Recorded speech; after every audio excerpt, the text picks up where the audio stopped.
Good evening, everyone, and welcome to Everything Vaguely Paranormal. I'm Shelley Pruitt, and my partners in the paranormal, Mr. Blake Smith and Mr. Ryan Roberts. Hello, gentlemen, and congratulations on episode 100. 100. Hell yeah. Aren't we supposed to get Holy syndicated crap. or something after this? You would think by now. No, I'm just kidding. Episode 100. Holy shit. We have been together for the past 100 Tuesdays. I don't know how With y'all the have put up with exception me. of one. With the With the exception of exception one, of which one. was Yeah. Tornado Night for me. Yeah, we call Yeah. it Tornado Tuesday. That's not a fond memory that we like to That's And have. man, right. that was way early on too, though. I think that Yes, was maybe it a couple was. weeks into it. It wasn't too far. But can you believe we've been together this long and been doing it this long? I don't know how the hell we put up with each other. I don't know how the hell the Mhm. viewers and listeners put up with our nonsense. Not shit. none sure. Yeah, and the fact that Nonsense words are and very shit. hard for us. That's what I But said. first and foremost, I think we want to say thank you to everyone who tunes in and watches us every week. Whether you watch it live, you watch it after, you download it, you listen to it, you tell your friends about it, you share it. Thank you for keeping us not only motivated but enthusiastic about doing this every week, because we love your comments, we love your Mhm. input, and thank you for 100 shows. And I'm we gonna- love to I'm gonna- share with you.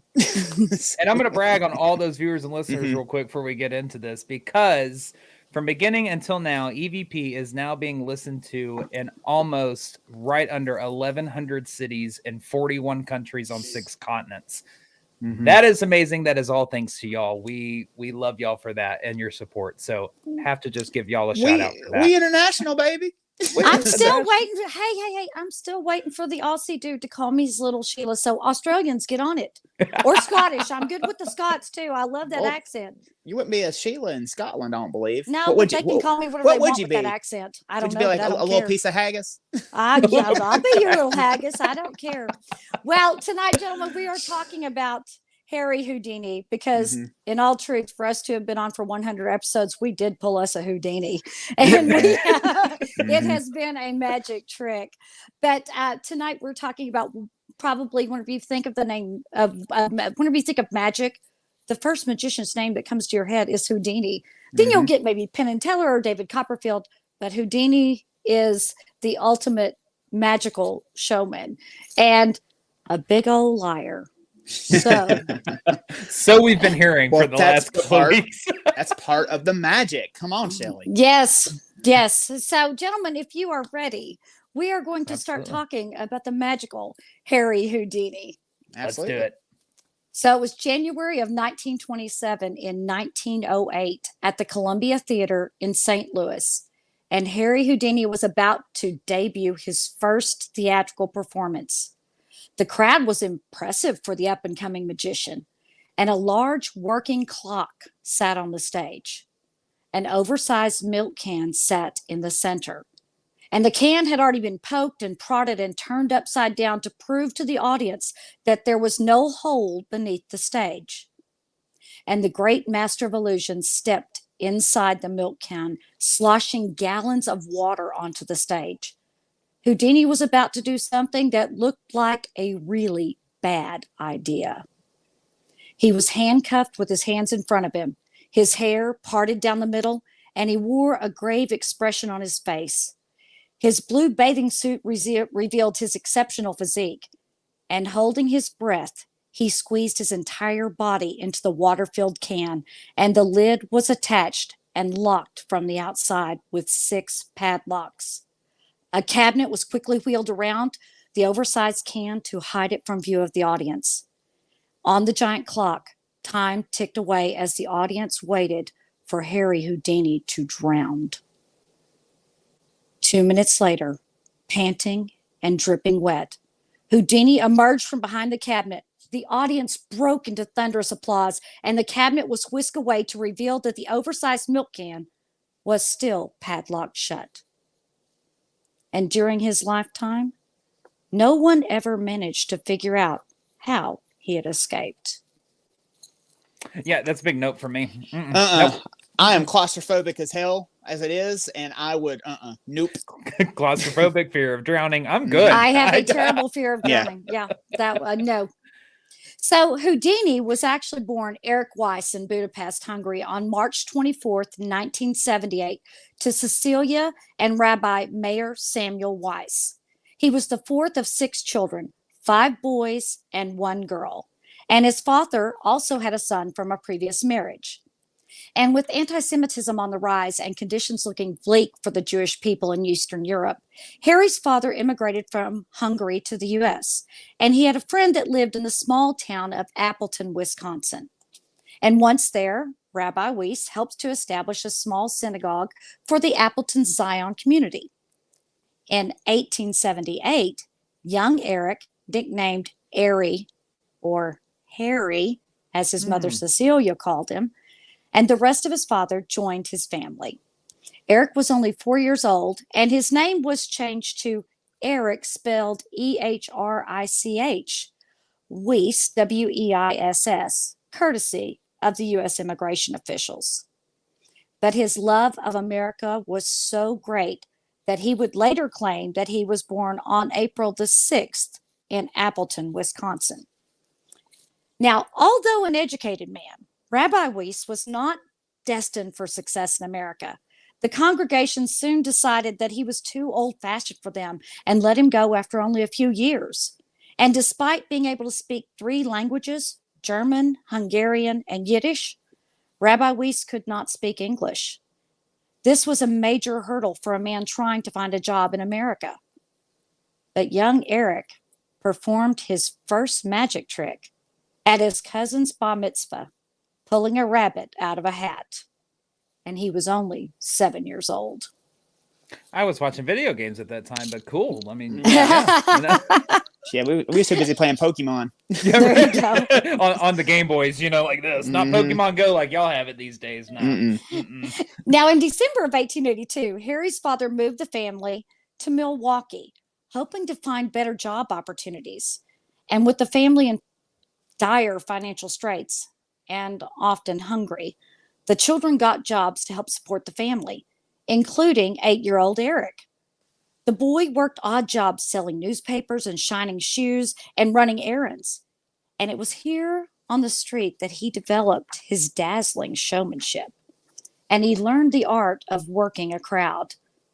In his spare time, Airy read library books about magic tricks and contortionist movements, and even began to practice trying to do a few of the moves himself.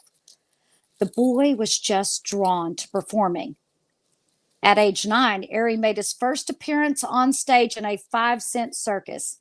He made his debut wearing red woolen stockings as the 9-year-old trapeze artist Eric, Prince of the Air. I will say that I have tried some of those contortionist moves as well, but that was like 2 Fridays ago. Oh, never mind. Sorry, my bad. My bad. So I tried them too, and I got stuck. So, well, that wasn't the case for Airy. He was a daredevil that had a flair for showmanship, but the young boy's true interest and fascination was with magic. And at age 11, Airy worked as a locksmith's apprentice and quickly picked up the skill of lockpicking. But he was always seeking his fortune in strange and unusual ways. The future genius of escape who will startle and amaze ran away from home just after he turned 12. But you see, he didn't want his mother to worry, so he sent her a postcard that read, "Dear Mother, I am going to Galveston, Texas, and will be home in about a year." And he signed it, "Your truant son, Eric Weiss." Like him already. I do too. That's not what I did when I tried to run away. Exactly. And of all places, Galveston? Galveston? Yeah. Okay. All right. But you see, he didn't end up in Galveston. He ended up in New York City, where he he lived on the streets and in youth shelters, and he learned how to hustle for his money. He performed the 3-cup trick, or the find the ball trick, in small magic shows at the YMHA, which is the Young Men's Hebrew Association. And he billed himself as Eric the Great. So you see, he was great even for that age. He yes, but he always had something the great in his name. And in 1887, after a series of failed rabbinic appointments in the Midwest, Herman Meyerweiss, his father, joined 12-year-old Eric in New York, where he got them a place to live in a boarding house, and they found what work they could. The hardworking young man found a job in the garment industry, cutting fabric into strips for neckties. And the family joined him, and whenever they moved into what's known as a cold water flat on East 75th Street, which was at that time a slum. Now, when he wasn't working, Eric excelled in sports. He was really in good physical shape, and he was a natural athlete who was really, really good at swimming, boxing, and running. Man, I was seeing so much of myself in him until that moment right there. Well, he continued to develop his natural athletic abilities, and he wanted to be stronger and faster than anyone else. But despite all the hard work, the Weiss family was always short on money, and this often forced Ari to use both his cleverness and his confidence to find innovative ways to earn extra money. His father's lifelong struggle to provide for his family would make a lasting impression on the boy. In New York, watching his father slide into despair and ill health, he vowed, like many immigrant children, never to be poor. And even more important to him, to never allow his mother, Cecilia, who he adored, to want for anything. Now, around the age of 15, the young Eric reignited his childhood interest in magic when he acquired a used copy of the book of the memoirs of the famed 19th century French conjurer named Jean-Eugène Robert Houdin. The magician's book was entitled Memoirs of Robert Houdin, Ambassador, Author, and Conjurer, written by himself. That is the name of the book. In case there's any confusion here, I wrote this. Yes, that is part of the title, written by himself. That's going to be my memoir before I die. There you go. Just written by me. Yes. Simply Blake. Simply Blake. That's it. Yes. Now, Eric was mesmerized by this book, and he stayed up all night reading it, and he idolized the work, and he absorbed the stories, and he decided that he was going to be a magician. Now, to get started on his new career path, he needed a stage name. And his friend Jacob Hyman told him that there was a French custom to add the letter I to the end of your mentor's name to show respect and admiration. So Eric did just that. He added an I to Houdin and Americanized his nickname of Ari to Harry. And Harry Houdini was born. Interesting. I don't think I ever knew that about how his name came to be.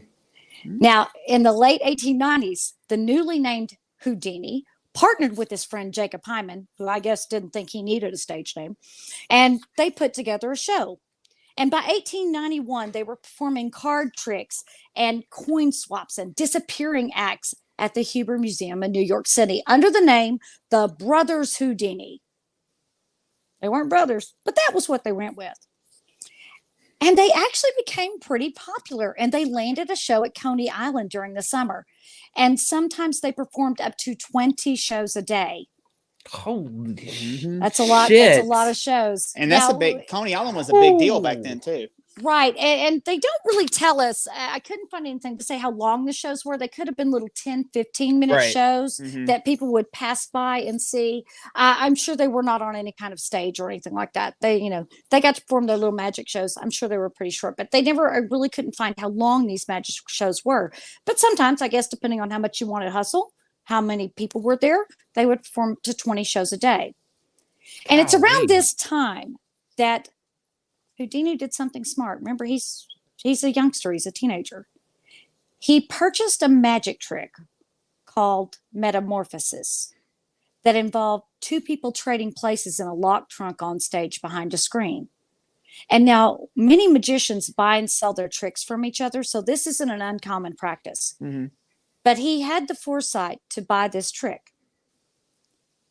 Now, in 1892, Harry's hard luck father died. And it was then that 18-year-old Harry decided to seek his fortune. He packed his things and his bag of tricks, and he left his family, and he took to the road.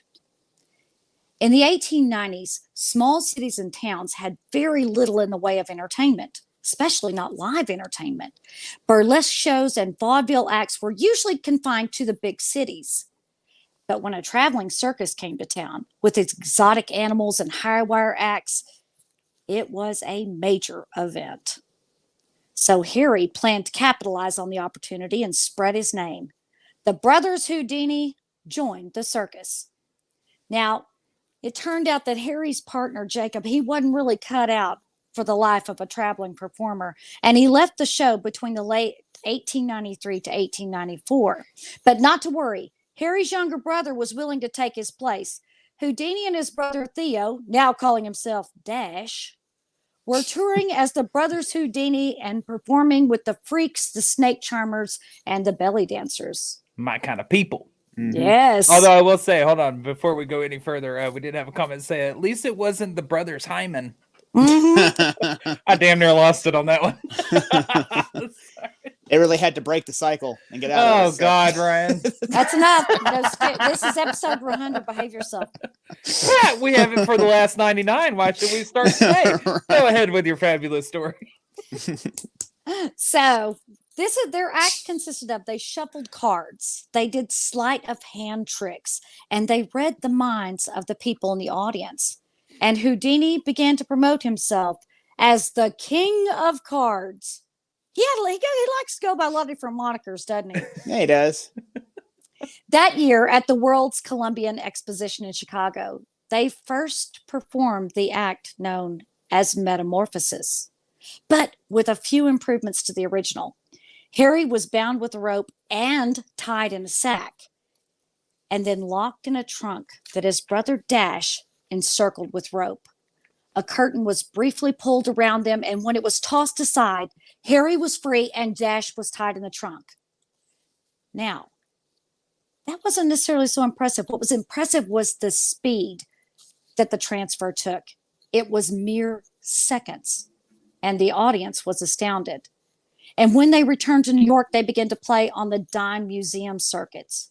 Now, dime museums were much like the circus, except, for 10 cents, the visitor could see a collection of often lurid, titillating, sensational curiosities, monstrosities, freaks, and magicians exhibited for one low price in one place. I like all these descriptions. Mhm. This is my kind of show. Now, in the summer of 1894, at a music hall, Dash Houdini introduced Harry to an 18-year-old Brooklyn girl of German descent named Wilhelmina Beatrice Radner. Her nickname was Bess. That's a name. Mm-hmm. Wilhelmina. Hold on, say it again. Wilhelmina Beatrice. Beatrice. Ronner. Well, actually, it's Ronner, not Ronner. It's Okay. Ronner. R-A-H-N-E-R. Supercalifragilistic. Yes, but they called her Bess for short. W-H-I-L-E. Never mind. Now, she was a tiny thing. She was petite and barely 90 pounds and looked like a child when she was wearing certain outfits. And she had a lovely voice and naive eyes that seemed unaccustomed to navigating the world of grown-ups. And even though Harry was only 1 year older, he felt compelled to shield her from this rough and tumble circle that included his brawny brother Dash. Now, Bess was a seamstress for a tailor shop and a singer with the Floral Sisters. Her troupe played beer halls on the Bowery, which was notorious for music halls and brothels and beer gardens, pawn shops, and flop houses. So perhaps her innocent airs were more show than substance. But for whatever the reason, within 3 weeks, the pair exchanged vows and celebrated their marriage at the Carnival Resort town of West Brighton. Damn, they damn near did that quicker than the brothers did the trick. Shit. Yeah, Oh, yeah. pretty much. Now, later in life, Bess would joke that she sold her virginity for an orange to a destitute Houdini. Well, my. All right, man. So how did you two meet by chance? Just curious. He gave me an orange. Well, citrus and copulation. There you go. Now, there was good reason for their elopement. You see, Bess's family was Roman Catholic, and her mother was horrified to learn that she had married not just a Jew, but a lowly showman one at that. Now, Harry's mother, Cecilia, was just the opposite. She hugged her son's new bride and in Hungarian murmured to Bess that she was now her daughter. Oh. But Aw. reality soon set in. Bess moved in with Harry, but she didn't really know her husband and was unfamiliar with the Hungarian culture. And by becoming Mrs. Harry Houdini, that meant training to be a part of Harry's daunting magic act. And in 1894, Bess May was made her husband's assistant. Dash was out, and Bess replaced him in the box. The brothers Houdini became simply the Houdinis. But then Houdini hatched another plan. He wanted to stage a psychic act.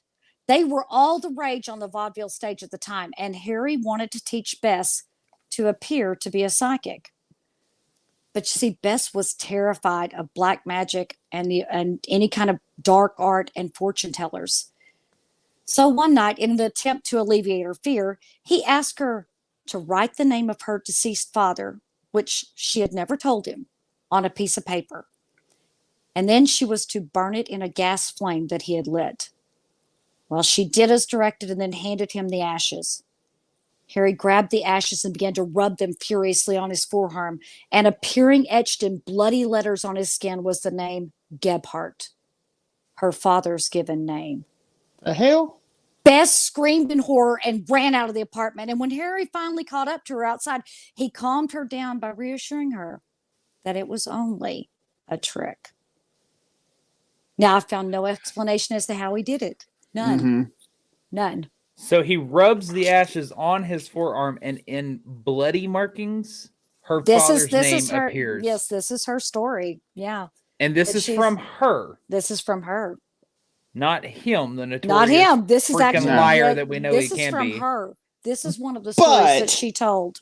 If she is part of his act and she's trying to help further that myth of Houdini, It depends on when the story is told, in my opinion. Because Yeah. if she's telling it in a memoir setting and it's after the fact and he's made his money and he's, become the great Houdini, what does she have to make up? He's already got the name She and the told fame. it after his death. See, that's what I'm saying. He's already Yeah. got the name, the money, and the fame. So Yeah. what is, It's not for promotional. Yeah. Anyway, but let I'm me saying, but just to continue keep Okay, up sorry. that mystique, though, you never know. on. Well, shit, he did that himself. That's right. Why not continue it Now- after his death? In time, he taught her the secrets of second sight and prestidigitation. He showed her how to slip into trances like a spirit medium and to tell fortunes.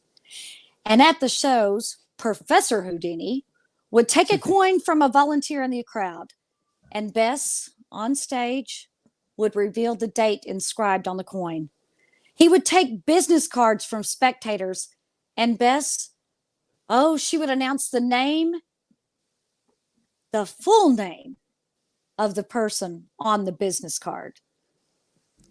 Now, a newspaper wrote of the couple, the wonderful mystical demonstrations of Professor and Madame Houdini continue to be a source of wonder to all who witness this marvelous exhibition. Sorry, words are hard. It's all good. And because Bess was smaller and more agile than Dash, the metamorphosis trick became even quicker and more awe-inducing than ever before. But despite their efforts, they were still considered small time. Now, after 3 years, the couple had appeared in the Welsh Brothers Circus, where Houdini performed as both a magician and doubled as the wild man of Borneo, a caged beast that crawled around in chains while spectators tossed him cigars and cigarettes to eat, and a ringmaster dangled slabs of meat just beyond his reach to anger the beast. What the fuck? Way to Oh, make yeah. extra money. He doubled as the, Hell as the yeah. wild man of Borneo. Well, I guess, I mean, you pay me enough, I'll probably be willing to do it. Let's be Hey, you got honest. 2 paychecks instead of 1. You were playing 2 different characters. Now, the couple played in Nova Scotia dime museums from New York to Chicago and a variety of halls in the heart of the South. Ever reinventing, they added a comedy routine to the repertoire, and they tried burlesque and melodrama, but nothing seemed to capture the attention of the newspapers or the vaudeville managers. While the couple had gained some notice with the Metamorphosis trunk escape, life on the dime museum circuit was grueling for the young couple. And even though he was only 25, in 1897, Houdini was so exhausted that he seriously thought about quitting magic. When even the dime museum gigs started to dry up, Houdini wrote to 2 well-known magicians of the day, Alexander Herman and Harry Keller, to beg for work as an assistant.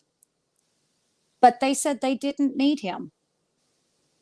He approached the four of the major New York newspapers and offered to sell them for the small price of $20, all of his prized magician secrets. But there were no takers. He tried to market by mail the special equipment he used for his magic tricks, but there were no orders. And while staying with his mother in New York on an extended break, he opened Harry Houdini's School of Magic. But his only student was an elderly Chicago businessman. No one else was interested. I want to know how you get that girl in the box. All right, calm down there, Predator. It's all right. Desperate to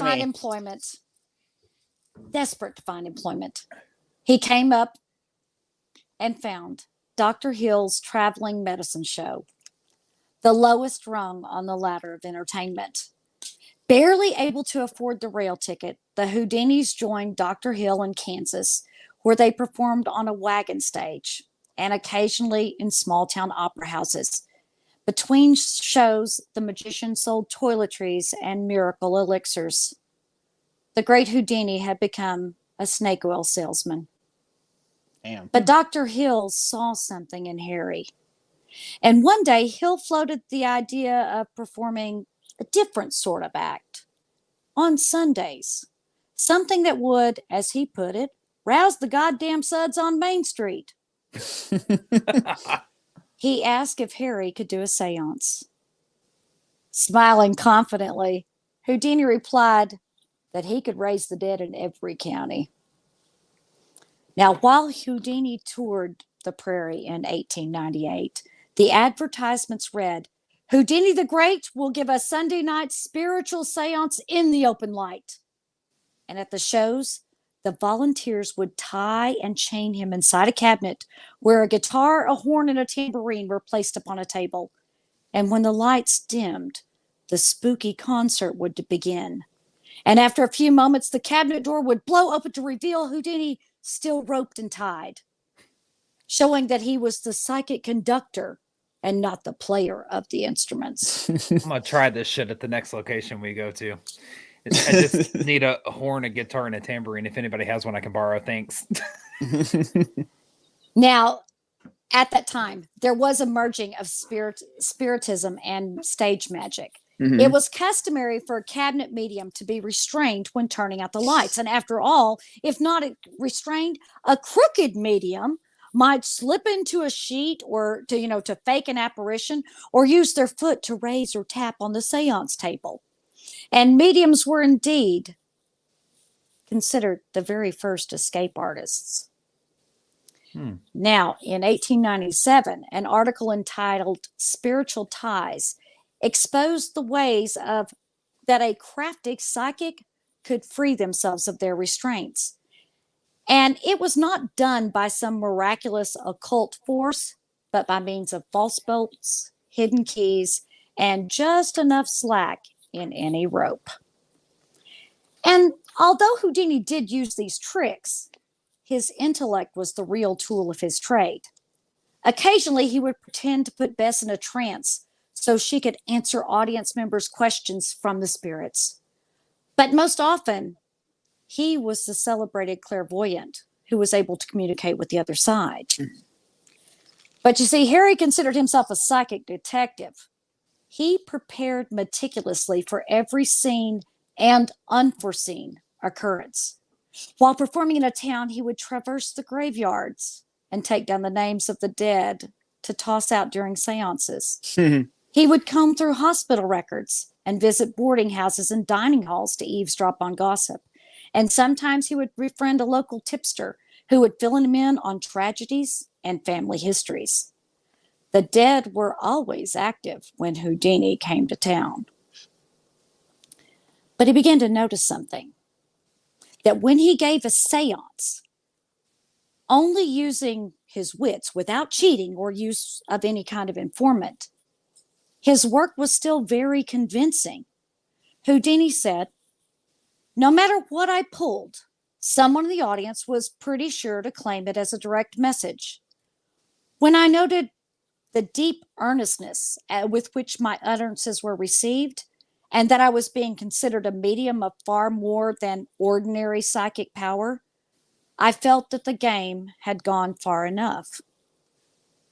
Harry realized that even though the spook shows, as he called them, were easy money, it was a waste of his talents. He wanted to be a famous showman, not someone that duped the desperate or the gullible. And he stopped the necromancy routine because no spirit would be his savior. It's like a con artist with a heart.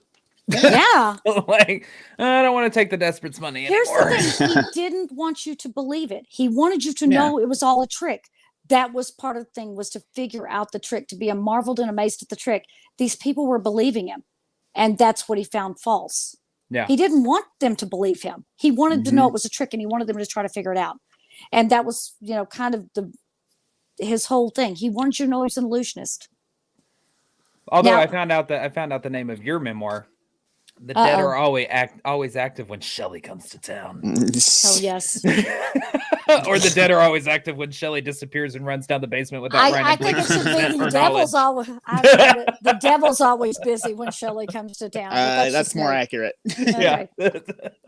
Now, Houdini and Bess went back on the road, playing once again in the dime museums. And in the spring of 1899, Houdini got his big break after a performance in a beer garden in Minnesota. A gruff Hungarian stranger, puffing on a Cuban cigar, invited the Houdinis for coffee after their act. The man was Martin Beck. He was the proprietor of the Orpheum Circuit, one of the largest chains of vaudeville theaters in the country, a rising tycoon in the new world of vaudeville, and he was looking for a new star. He told Houdini to get rid of the little stock tricks. Then Beck imparted some good advice. He said, "You may be the king of cards, but you'll have real success if you are the king of handcuffs." He then told the magician that he had two amazing stunts that no one else could touch: the handcuff act and the metamorphosis. And then Beck sat back and smiled. The next day, Beck met with Harry again with a pair of handcuffs, and he challenged him to free himself. Houdini escaped easily. A few days later, Beck sent a telegram to Houdini from Chicago, and it read, "You can open Omaha March 26th, $60. We'll see act. Probably make you proposition for all next season." This time, Harry sat back and smiled. Houdini later wrote, "This wire changed my whole life's journey." And soon after, Harry gave away his trained pigeons and prized guinea pigs. There would be no more nights of pulling them from the hat. He never completely abandoned his card tricks, but the mentalist acts and phantoms were expelled. Harry Houdini had seen his last day on the dime store circuits. Hell yeah. So this man changed his life, just happened to be in a Minnesota beer garden. Now I'm going to tell you right now, I found two different places where that was. One said it was St. Paul, One said it was Minneapolis. So I'm just going to say Minnesota, make them all happy. Okay. Take whichever I mean, one they're you right want. next to each other. So Yeah. it's in that general vicinity. That's right. Now, at the turn of the century, vaudeville was the top of the entertainment pyramid, and Harry Houdini became one of its stars. The Houdinis performed fewer shows to a more upscale audience in lavish theaters and made far more money. Beck had the Houdinis booked in leading vaudeville houses from the Midwest to California and across Europe. And by the end of 1899, they were also a hit on the East Coast circuit. Now, Houdini took Beck's advice and made escapes of all varieties a central part of his act. He trained tirelessly and meticulously and crafted each trick to be as difficult, daring, and unexplainable as possible.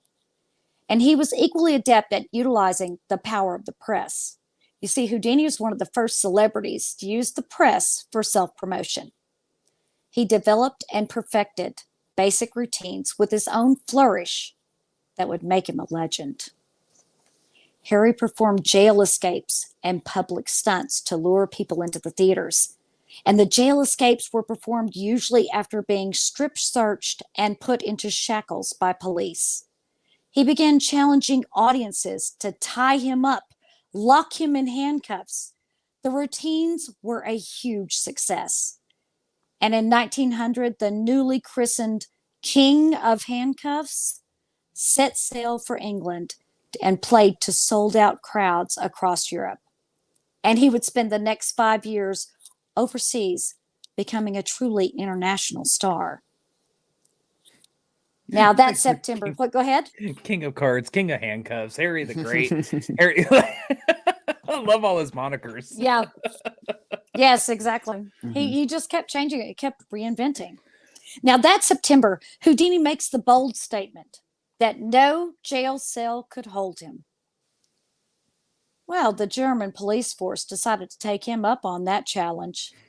Houdini was stripped naked and searched in front of 300 German policemen in Berlin. He is chained naked and he's handcuffed and tossed into a cell. A mere 6 minutes later, he emerges naked and free.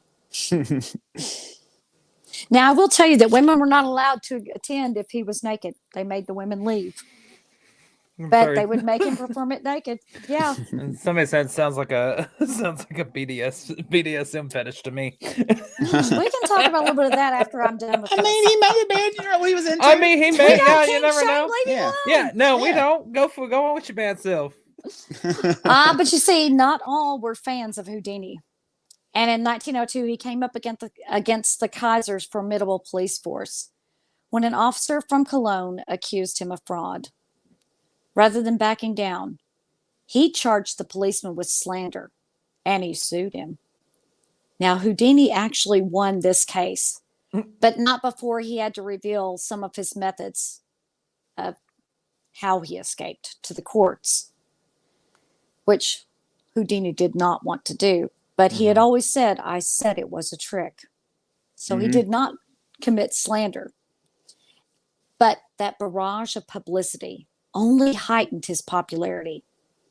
And he continued to stage public exhibitions and take challenges. And in 1904, the London Mirror dared to take on Houdini. The legendary mirror cuff escape played out at the London Hippodrome. The newspaper had commissioned a Birmingham locksmith to make a special set of handcuffs for Houdini, and it had taken him 5 years. The cuffs featured an impossible-to-pick set of Brahma locks, and they nested. The challenge was big news for weeks in the press, and the night of the challenge, after more than an hour, and, of course, several theatrical flourishes, Houdini emerged free of the mirror cuffs, and the crowd burst into cheers. He was lifted and carried away in triumph by the adoring crowd. You know that guy that made them was like, son of a bitch. I was gonna say, yeah, they were impenetrable until they met the world's greatest lock picker. That's right. Yeah. That's right. I will The say, king I of like, handcuffs. I will say, I like this challenge idea. I do like this. So, I mean, there is not a place that's too haunted that I would not go in ever anywhere. That's right. Challenge me. I'll be there. Yeah, totally. We'll be there. Shelley leads, Now, though. Shelley leads. That's fine. Yeah. So after conquering Europe, Houdini returned to America in 1905 and bought a 7-acre farm in Stamford, Connecticut, and an impressive brownstone in New York. The brownstone became the home base for his family, particularly for his mother, Cecilia. Houdini had always been close to his mother. And even after his father's death, he became even more fiercely devoted to her. And even though Bess and Harry had worked together for 3 decades, their romantic life remains to this day a bit of a mystery. They never had children, and Harry's devotion seemed to be more to his mother. While in Europe, he wrote Bess letters that were more like writing to a friend. But he wrote to Cecilia grand letters detailing each exploit and wonderful adventure. And he also sent part of his earnings to his mother and indulged her every want and whim. It's almost as if he wanted to be a better husband to his mother than his father had been. And it was this fierce desire to succeed, like his father never had, that led Houdini to drive himself relentlessly and to reinvent himself again and again and to find ways to maintain his public appeal. In 1906, he made a widely publicized escape from the Washington, D.C. jail that once housed Charles Guiteau. Believe I said that right? Guiteau? Help me, Mr. History Man. The assassin of President James Garfield. I think Charles you're right. Guiteau? I think so. Come on, Charles human Rolodex. You got it. Charles I think- Guiteau. That's how you say it. I think Charles Guiteau. I think that's the pronunciation. I listened to I it think. 5 times, and it said it every place I looked. It said it I a do slightly know that- different way. I do know he was an anarchist, if I'm not mistaken. If that's the same guy that did it, but I think that's The it's assassination Guiteau. of the man who assassinated James Garfield. Yeah. Yeah. So he escaped from a prison that held him. And in 1907, the first of Houdini's manacled bridge jumps were captured on film. With his hands cuffed behind his back, he jumped from a bridge in Rochester, New York, into the river. These bridge jumps drew large crowds and a great deal of publicity. And it even drew in more adoring fans.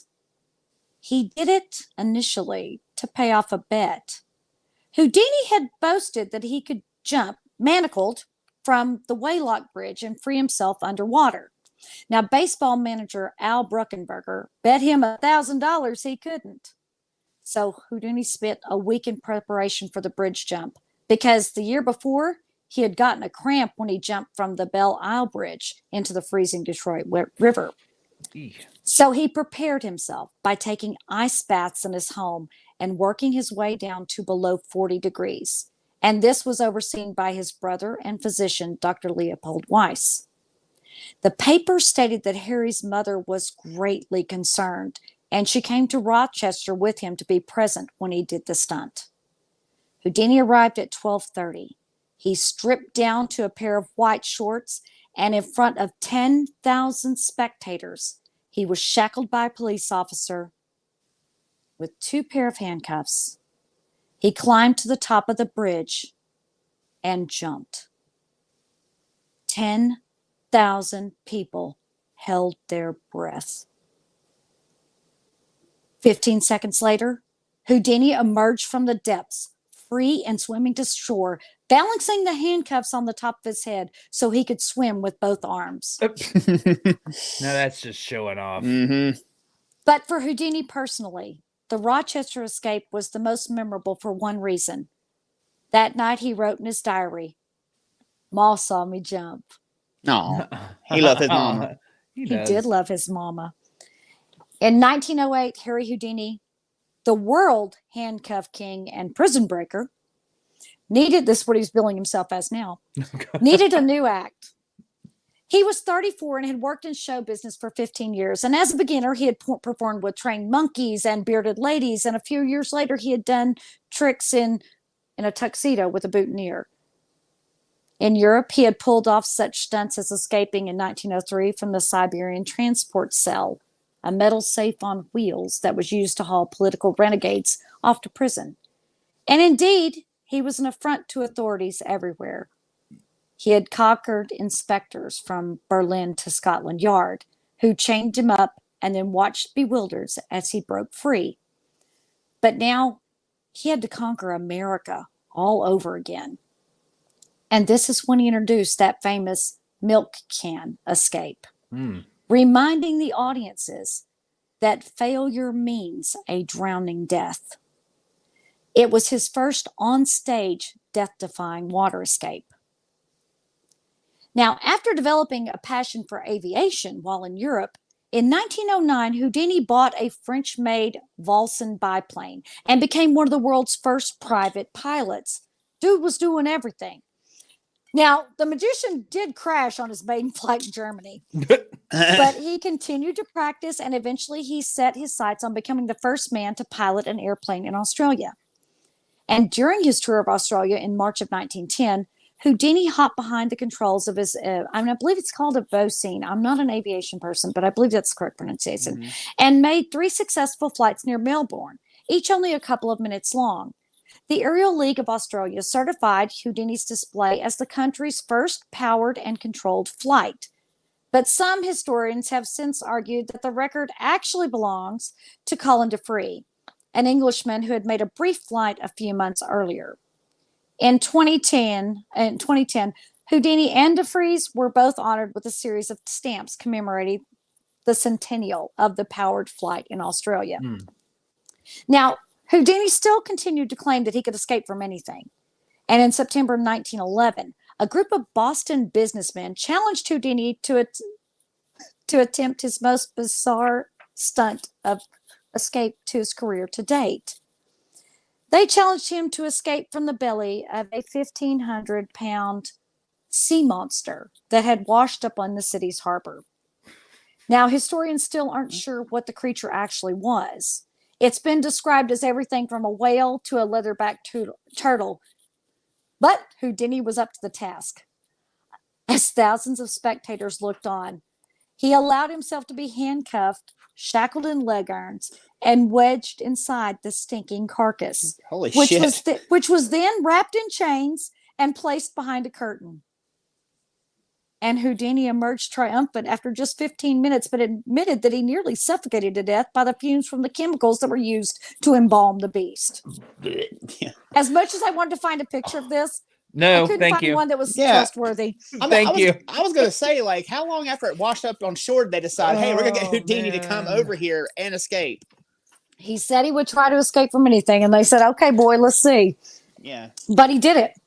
And in 1912, Houdini introduced the most difficult and dangerous escape. Many considered his greatest trick. It had all the elements of a Houdini performance, and he named it the water torture cell, also known as the Chinese water torture cell.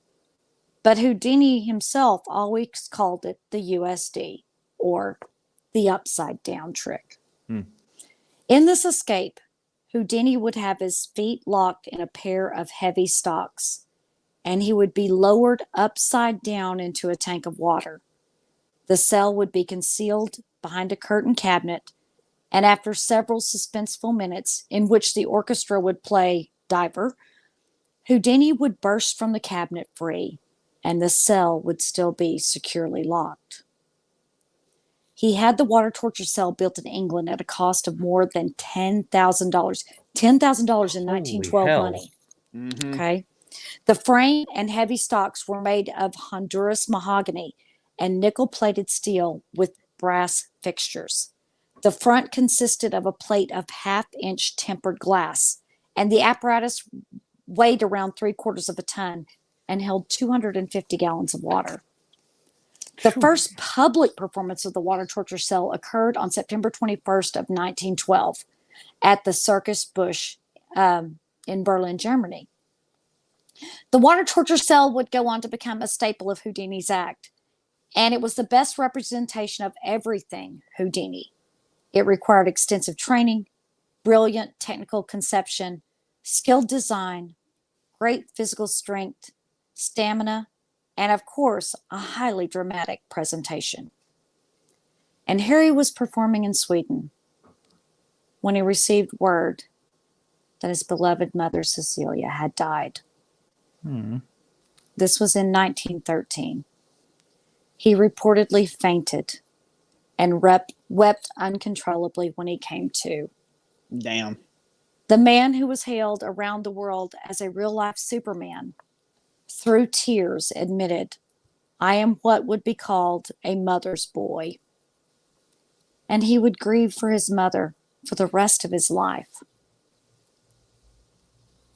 Now, beginning in 1915, he began to perform aerial escapes. The suspended straitjacket escape is one of Houdini's most iconic feats. Houdini would be strapped into a regulation straitjacket and suspended upside down from a high building or crane. And even the promoter, he was ever the promoter. So the building would typically have a newspaper office or such to ensure that he got press coverage. And Houdini would free himself in full view of the assembled crowd that sometimes numbered in the tens of thousands. What are you laughing at, Blake? Put that picture back up real quick, Brittany. Not in front of the country cousin. There were several. I just like that one because you can actually see all the spectators below. It's like that's all I saw. I saw him and if dangling. you can't And I was see like, Houdini the in that, country just cousin. follow the crane up and just whenever it gets to the pinnacle, just drop down. That's where he is. I'll see him. There are pictures of him being suspended higher, but that's one that you could actually see the spectators. So I like that one. Where is he going to be tonight? Down in front of the country cousin. Yep. Now, Houdini performed his first suspended straitjacket escape in Kansas City on September the 8th in 1915. Tens of thousands of onlookers saw him straitjacketed and hanging upside down from a scaffold above the streets. He pulled himself up, wiggled free, dropped the straitjacket, and spread his arms. The reference to Jesus did not go unnoticed. Oh boy. Oh boy. Back then. Oh boy. Oh boy. Yeah. Oh boy. Here we His go. last performance of the trick is thought to have been in Indianapolis on April the 2nd of 1925. Houdini performs the suspended straitjacket escape and in most of the major cities that he played across the country because it brought him publicity. Yeah. Go ahead. So you dropped in the Jesus reference. Did he receive blowback from that you could find anywhere? What I could find was that it did not go unnoticed. Okay, so people just kind of saw the comparison, but nobody really did anything. Several different places I saw said it was noticed that he appeared to be like Christ on the cross, the way he spread his arms. That was really all I found about it, but I found it in several places. Yeah. So after almost 3 decades of public performances, Houdini eventually found a new and powerful way to reach people: motion pictures. Houdini's brief career as a silent film star began in 1918. He was obsessed with being at the cutting edge of everything, and he made his first film called The Master of Mystery, released November 18th of 1918. And just as the movie business was about to take off, he was right time and right place. The 15-part series had a very complicated plot. Houdini played an undercover agent who uses his escape skills to thwart criminal plots. And the film features what may be the first robotic villain ever to appear on camera: Automatron, a metallic robot with a human brain. Now, although his acting was wooden and the screen magic held none of the mystery of live magic, the series actually was a blockbuster hit. And the magician went on to star in 2 more features for AFI, which is the American Film Institute, and the Lasky Studio, including Terror Island. This was one of my favorite ones, y'all. And Houdini, believe it or not, became one of Hollywood's first action heroes. There's another picture. Oh, God. Oh, he's dressed interesting. Brittany doesn't have the other picture. I don't think she has it. She should. It's his real life film one. So now in his mid-40s and physically wore out, he was thrilled to be able to perform an escape once and have it preserved forever. And in typical fashion, Houdini jumped into the new medium with both feet. Not content just being a star, he started his own production company called the Houdini Picture Corporation. and served and several other movie-related ventures, all of which lost money. And having lost a large chunk of his personal fortune, he quit the movie business for good in 1923. Although he was born in Hungary, Houdini was an American patriot and a staunch supporter of the U.S. involvement in World War I. He persuaded the Society of American Magicians to sign loyalty cards and oaths to President Woodrow Wilson, and later he canceled his touring season to devote himself to entertaining soldiers and raising money for the war efforts. And Houdini also drew on his arsenal of magic tricks to provide special instruction to American troops. In a series of classes he held at New York's Hippodrome, he counseled the doughboys on how to escape sinking ships and extricate themselves from ropes, handcuffs, and other restraints in the event of capture by the Germans. And it was at this point that Houdini is alleged to have been a spy for the U.S. government. He had been given access to perform in many places in Europe that were of keen interest to the U.S. military. The allegation that he was a spy has never been confirmed. It's also never been denied. Now, in Houdini's youth, the seance was kind of stigmatized as an illicit rendezvous in a back parlor. And psychic mediums were often advertised their wares in the personal sections of the New York Herald. And Houdini had always suspected that these services were fronts for prostitution or gambling or other methods of extortion. And it was during his dime museum days that Houdini first began to seek professional mediums. In seances that he actually attended with his grieving mother, as she attempted to contact the spirit of Mayor Samuel Weiss, who had once believed communication with the dead was possible. Houdini even pawned his dead father's watch to hire mediums. But the messages that they relayed from the life hereafter were catch-all sentiments. And what he heard was, in his words, spirit twaddle. Clearly not the disembodied voice of his father. The disappointing results that Houdini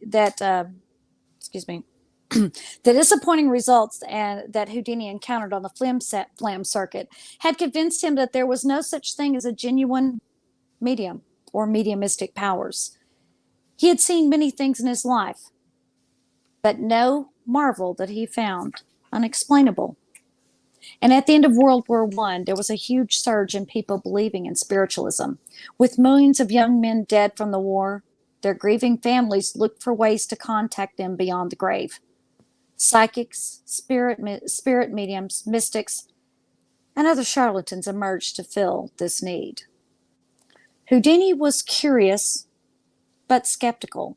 He, of course, had pretended to be a gifted spirit medium back in the days with Dr. Hill's medicine show and knew many of the fake medium's tricks. However, if it were possible to contact the dead, he wanted to talk to his beloved mother. Houdini visited a large number of mediums and attended hundreds of seances, hoping to find a real psychic. But unfortunately, he found every one of them to be a fake.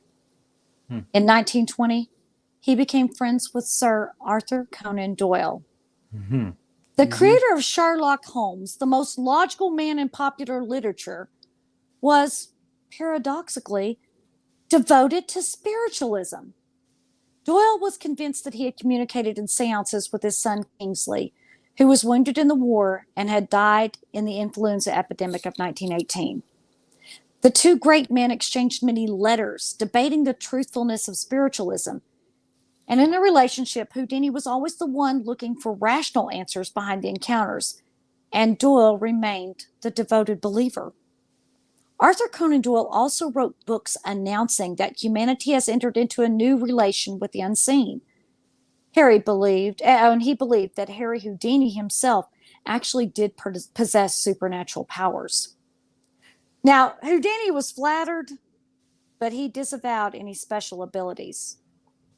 And the friendship proceeded in an amiable manner until June of 1922, when Doyle and Lady Doyle, who was a practicing medium, invited Houdini to their suite at the Ambassador Hotel in Atlantic City for a seance. Lady Doyle seated the party around the table, rapped 3 times, and began. Almost immediately, Lady Doyle began to speak, and she claimed that she was channeling an automatic writing from Harry Houdini's adored mother. Uh-oh, them fighting words. God. That's not off good. limits. That's the one thing you don't touch with Houdini. That's not good. Mm-mm. At this point, Cecilia had been deceased for 9 years. And with great flair, she wrote out 15 pages of messages in English. Houdini sat there quietly. He thanked his hosts and he departed. Houdini was angry and unconvinced. The pages of automatic writing were all in English, a language that Houdini's mother never learned to speak. She would never have written to him in English.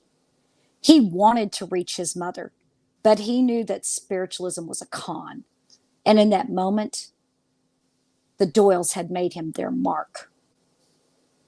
And in the wake of the Atlantic City disaster, Houdini, now thoroughly enraged, decided to expose the entire movement. The friendship between Houdini and Doyle ended bitterly and led to many antagonistic attacks against each other in newspapers. Houdini began to expose the tricks used by mediums. He gave lectures on the topic and often included demonstrations of these tricks during his own performances. He began to lecture on fraudulent spiritualistic phenomena. He testified before Congress about the spiritualist menace, as he called it. Houdini spoke in front of the U.S. House of Representatives supporting a proposed bill that would ban fortune-telling for pay in Washington, D.C. Traveling all over the country, sometimes in disguise, he interrupted seances shouting, "I am Houdini." And he would flip over tables and demand that the lights be turned on, trashing the event for the performers and the hopeful listeners alike. The spiritualist, he thought, preyed on the emotions of people in mourning. The world's most famous illusionist felt compelled to expose them for what they were, highly skilled performers. Yeah, he got a little mad. Yeah, he was pissed off. That's the one thing you don't touch with Houdini, and if you're gonna piss him off, you found out a way to do it. They picked the exact right way to do it. Mm-hmm. Now, another public battle that Houdini was involved in was with the most prominent medium of the day. Her name was Mina Crandon, aka Marjorie, who was the wife of a prominent Boston surgeon. Houdini helped expose Marjorie as a fraud after a series of combative seances. He even published at his own expense a 40-page illustrated pamphlet entitled "Houdini Exposes the Tricks Used by Boston Medium Marjorie." He also offered a $10,000 reward to any psychic who could present proof of physical phenomena that could not be explained rationally. He never had to pay it because no one ever collected. But however, before the ghostly war ended, Houdini had made many enemies in the spiritualism world, and he began to receive death threats. Now, despite all his activism against spiritual charlatans, Houdini and his wife did in fact think that it might be possible. And they made a pact. The first of them to die would try to communicate from beyond the grave. Now, Houdini in 1926, it began on a high note. He had a successful one-man show running on Broadway entitled Houdini. What else do you need to say? And that featured a bit of everything that made him a legend. it was so successful that he took that show on the road, but almost as if someone was calling in a marker. A strange series of events began to unfold. On October 11th in 1926, while being shackled in his Chinese water torture cell, during a performance in Albany, New York, the conjurer was struck on the leg by a piece of faulty equipment. He hobbled his way through the rest of the show, but was later found to have sustained a fractured left ankle. Damn. Against doctor's orders, Houdini continued and he traveled to Montreal, where he gave a lecture at McGill University. And a few days later, on October 22nd, he invited some McGill students to visit him at the Princess Theater. Houdini was in his dressing room preparing for the show at the McGill University in Montreal, and the magician's sore ankle was still bothering him. So he plopped down on a couch while the group chatted. One of the three invited students asked if Houdini could really withstand a strong punch to the upper torso, a claim that the magician had made numerous times in public. And Houdini answered that he could. The student, J. Gordon Whitehead, then asked Houdini if he could punch him. Houdini agreed and started to get up off the couch. But according to witness Sam Smilowitz, and I believe it's Smilowitz, S-I-M-I-L-O-W-I-T-Z, when Houdini said that it was okay and the rumors were true, Whitehead abruptly delivered 4 or 5 terrible, deliberate, forcible, well-directed blows to his stomach. Houdini was still reclined on the couch and had no time to prepare for the punches, which appeared to leave him in considerable pain. Houdini immediately began to turn visibly pale, and the students were quickly ushered out. To Houdini, though, the show must always go on. Oh, God. And suffering from severe pain, Houdini performed the show at McGill University. He brushed off the incident at the time, but that same evening, he began to complain of discomfort and stomach cramps. He went on to do 2 more shows the following day on October 23rd, but his condition only worsened. And when he boarded the overnight train to Detroit for a new run of performances, he had severe abdominal pain, cold sweats, and fatigue. His temperature rose to 104 degrees. The doctor suspected that his appendix had burst and that he had appendicitis and he should go immediately to the hospital. But the performer insisted on taking the stage for the opening night at the Garrick Theater. He proceeded to struggle through the routine before collapsing immediately after the final curtain. The show would be Houdini's last. He was taken to the hospital, and it was discovered that not only had his appendix burst, but he was also showing signs of gangrene. Ooh. Yeah, no good. Doctors successfully removed his appendix, but it had already poisoned his insides. The next day, his condition worsened, and they operated on him again. Houdini, in a moment of alertness, grabbed Bess's hand and said to her that if he died, he would try to contact her from the grave, and he gave her a secret code. Rosabelle, believe. Houdini died at 1:26 p.m. on Halloween Day, October 31st, 1926. He was 52 years old. The official cause of Houdini's death was listed as peritonitis, caused by a ruptured appendix. And at the time, the magician's doctors firmly believed that the illness was the result of the blows from J. Gordon Whitehead backstage in Montreal. Such cases of traumatic appendicitis are extraordinarily rare. One study found a couple of dozen instances over nearly a 20-year period. But in 1926, the diagnosis was readily accepted. Houdini's life insurance company even was forced to pay his wife double indemnity because it was an accidental death. Now, the headlines immediately read, "Was Houdini murdered? Did he really have appendicitis? Was he poisoned? Why was there no autopsy? Was he poisoned by a band of angry spiritualists? Well, Houdini's life insurance company investigated the death and ruled out foul play.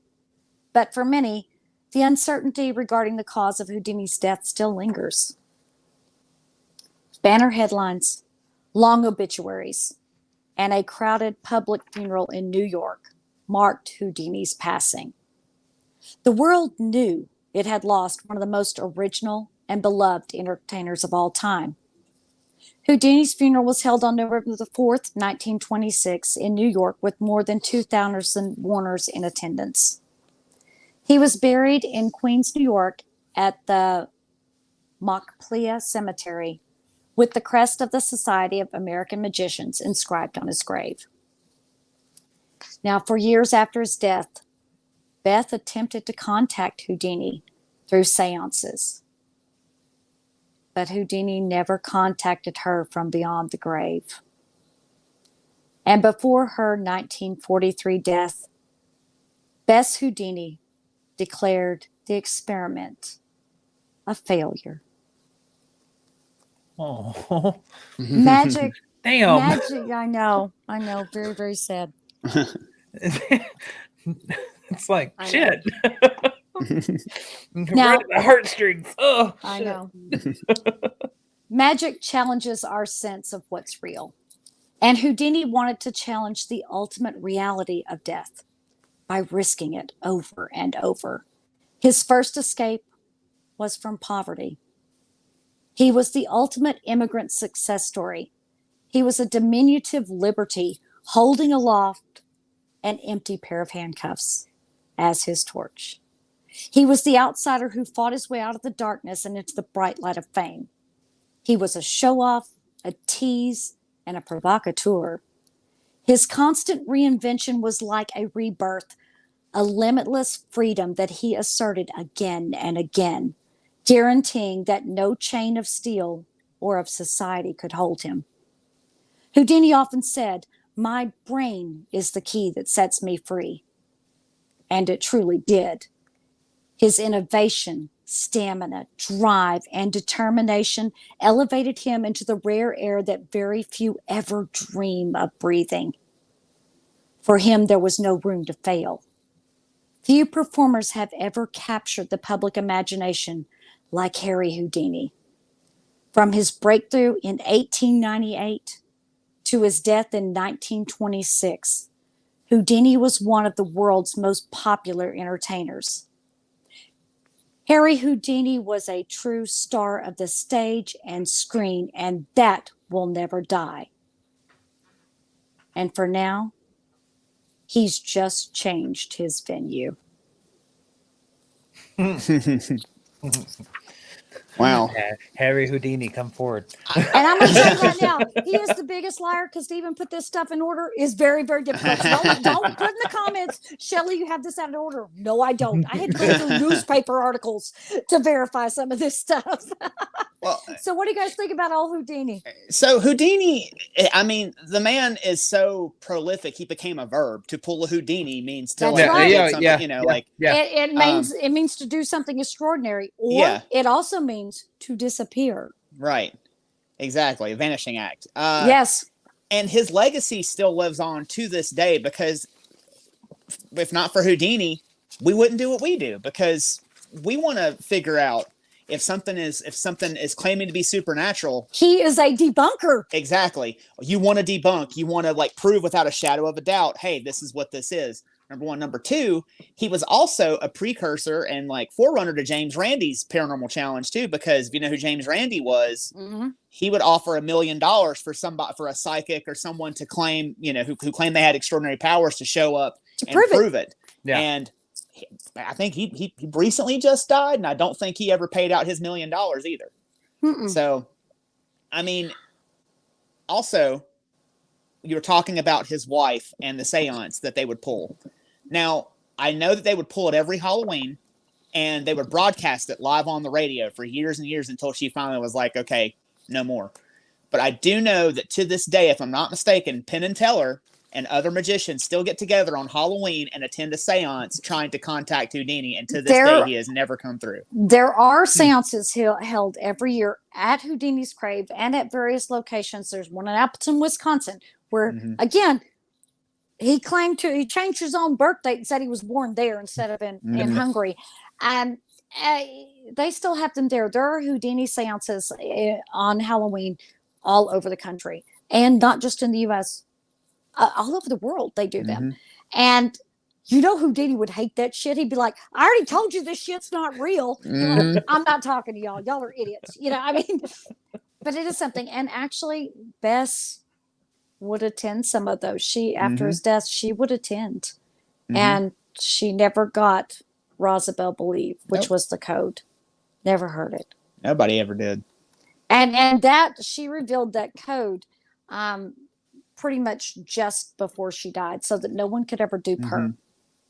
So, and you were talking too about the whole Arthur Conan Doyle thing. It used to drive Houdini absolutely insane that Arthur Conan Doyle created Sherlock Holmes being so logical, and yet he would not. Logic was all the way out the window. Yes. Yeah. Yes. I mean, it used to drive him absolutely insane. But yes. I mean, the man is one of my favorite historical figures, and too. I love anything to do with him. And so now I have been to Vegas. There is a small Houdini exhibit I believe it's in New York, or it's not. It's in New York. Yeah, it is in the New York, or it used to be. Yeah. And I believe it was some of the handcuffs that he had, and I think one of his straitjackets is in there, and that's really cool to see. But there is a Houdini exhibit that I am dying to go look at. I think that is in New York.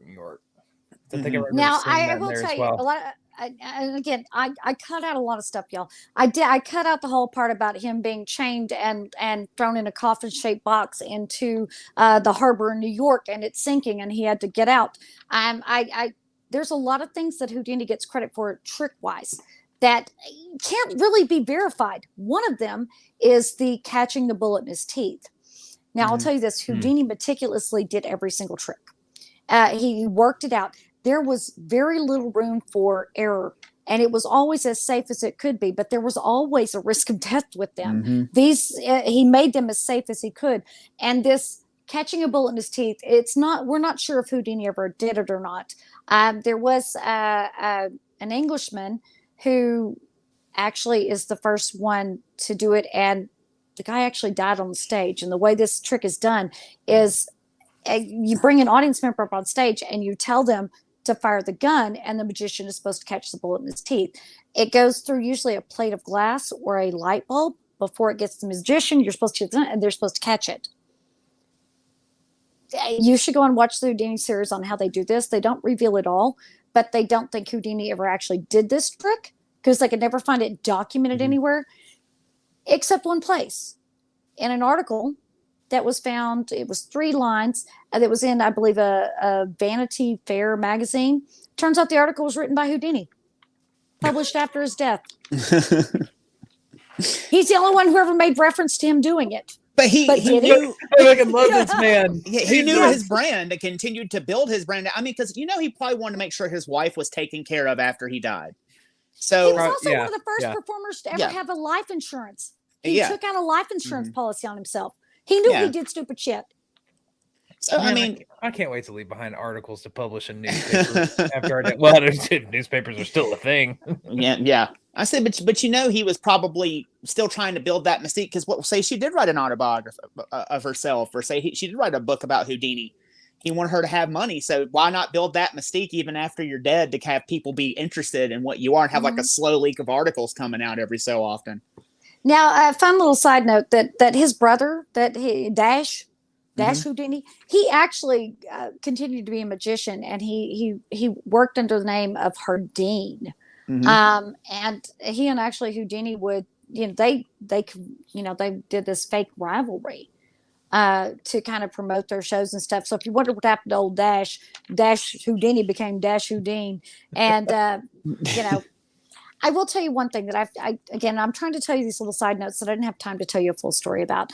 And something very sad about Bess and Harry's marriage. because of the religious differences, because Beth was a Catholic, she couldn't be buried in the same cemetery as Houdini. And so she is buried she's buried 25 miles north at the Gate of Heaven Cemetery. Because he was Jewish and she was Catholic, they weren't allowed to be buried in the same cemetery for some dumbass reason.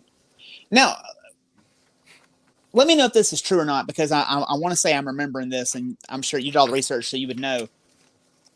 When Houdini died, didn't he leave instructions for he didn't want any of his like tricks displayed or anything like that. He wanted all of his stuff like burned or like put away, right? And then Houdini sold it, right? Or he gave it away to someone whenever he retired magic, or okay, he got a lot of his stuff. And Houdini never took out patents, because in order to take out a patent on a trick, you had to detail exactly how it was done. He was not willing to do that. He did take out a couple of patents, but most of his patents that when we realized he had to explain everything, he just abandoned them, because that's how secretive he was. Now, most magicians actually respect the code of magic, that you don't reveal your secrets. And they did go to his brother, Dash, and Dash guarded those journals very, very carefully, Houdini's personal journals, to the fact that a lot of people have never even seen them.